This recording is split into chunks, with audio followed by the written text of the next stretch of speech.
본격적인 인사청문회를 앞두고 이재명 정부의 힘을 싣겠다는 여당과 총공세를 예고한 야당의 신경전이 뜨겁습니다. 국회에 출입하는 전정인 기자와 좀 더 자세한 얘기 나눠보겠습니다. 네, 전 기자, 슈퍼위크라고 불리는 이번 한 주 상당히 국회가 바삐 돌아갈 것 같습니다.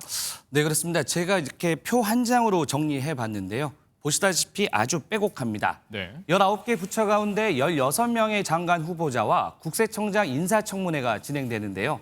하루에 많게는 5명까지 청문회가 이어집니다. 당장 내일은 갑질 논란이 제기된 강선우 여가부 장관을 비롯해 통일부, 과기부, 해양수산부 장관 후보자 청문회가 열립니다.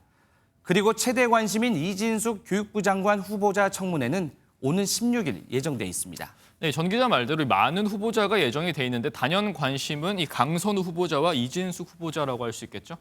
네, 그렇습니다. 앞서 리포트에도 나왔지만 두 후보자 모두 각종 의혹에 대해 적극 반박하며 정면 돌파 의지를 보이면서 일단 민주당도 지켜보자는 입장입니다. 네. 청문회를 통해 충분히 소명될 것이라는 기대와 함께 엄호의 총력을 기울이고 있는데요. 반면 국민의힘은 최소 2명 이상의 낙마를 목표로 그야말로 총공세를 펼치고 있습니다. 특히 강선우, 이진숙 후보자에 대해 화력을 집중하고 있습니다. 네, 그래서 야당의 총공세에도 불구하고 이재명 대통령은 일단 지켜보자 이런 입장인 것 같습니다. 네, 맞습니다. 먼저 오늘 오후 강유정 대통령실 대변인 브리핑 먼저 들어보겠습니다.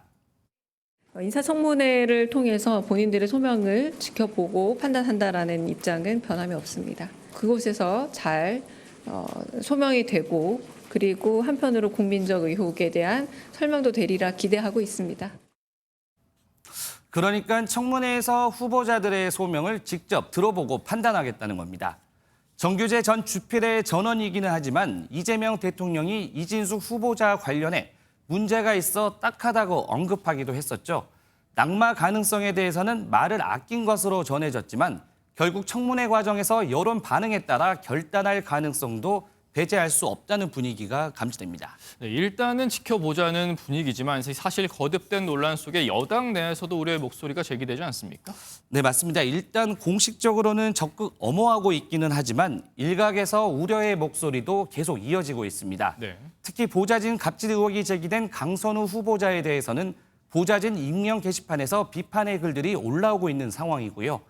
진성준 민주당 정책위 의장도 오늘 의미심장한 발언을 했습니다. 소명이 안 되는 문제라고 한다면 그 점은 저희들이 한번 더 고민해봐야 될 대목이라고 생각합니다. 그냥 밀어붙인다라고 하면 그 바람직한 자세는 아니라고 생각합니다.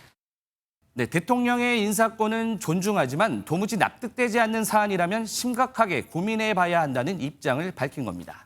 네, 강선우 후보자도 그렇지만 사실 이번 후보자 중에는 유독 현역 의원이 많습니다. 근데 지금까지 봤을 때 현역 의원이 낙마한 사례는 없지 않습니까? 네, 맞습니다. 국회 인사청문회가 지난 2000년부터 이어졌는데요. 이후 25년 동안 현역 국회의원이 인사청문회에서 낙마한 적이 단 한 번도 없었습니다. 물론 청문 보고서가 채택되지 않은 사례는 있었는데요. 대통령의 임명 강행으로 낙마한 사례가 없었던 겁니다. 네. 이번 이재명 정부 초대 내각 현역 의원은 김민석 총리를 포함해 모두 9명인데요. 직전 윤석열 정부 1기 때 4명보다 2배 이상 많고 문재인 정부 초대 내각 5명과 비교해도 훨씬 많은 숫자입니다. 이번에도 현역 불패가 이어질지도 관심입니다. 네, 현역 의원 중에서 첫 낙마자가 나올 수 있을지 지켜봐야겠습니다. 여기까지 듣겠습니다. 지금까지 정치부 전정인 기자였습니다.